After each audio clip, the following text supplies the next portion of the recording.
Охота на гуся, не прилетіли качки.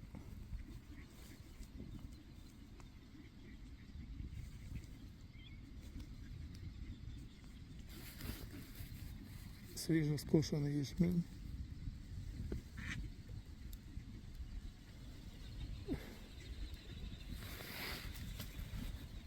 І от прилетіли кормиться.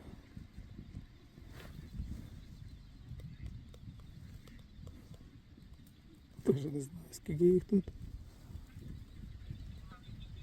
О, один клієнт, гусь.